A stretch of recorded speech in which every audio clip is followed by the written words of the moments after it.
ఎవరో ఫోటో పంపిన నాకు ఇవాళ ఏ దిమ్మె దగ్గర నిలబడి రేవంత్ రెడ్డి తన రాజకీయ ప్రస్థానాన్ని మొదలు పెట్టిండో అది టిఆర్ఎస్ బిఆర్ఎస్ దిమ్మె దగ్గర ఆ దిమ్మని కూల్చామని ఇలా అంటా ఉన్నావు.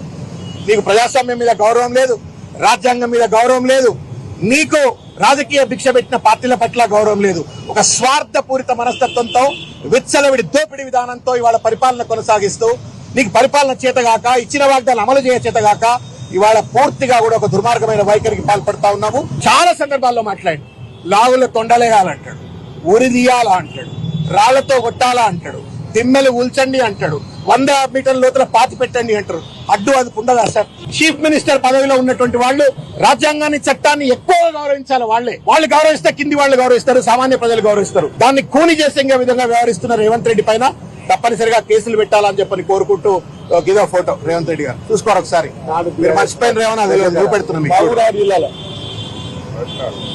ఈ దిమ్మ దగ్గర నిలబడి ఆయన రాజకీయ ప్రస్థానం మొదలుపెట్టిండు.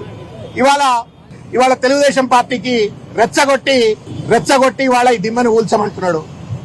ఈయన ద్వంద్వ వైఖరికి రాక్షస విధానానికి ఇదే ప్రతీక. సత్యం గెలుస్తుంది, ధర్మం గెలుస్తుంది, అహంకారం తప్పనిసరిగా వినాశనానికి గురవుతుంది అనే విషయాన్ని గుర్తు చేసుకోవాలని చెప్పి తెలియజేస్తూ ముగిస్తా ఉన్నాం.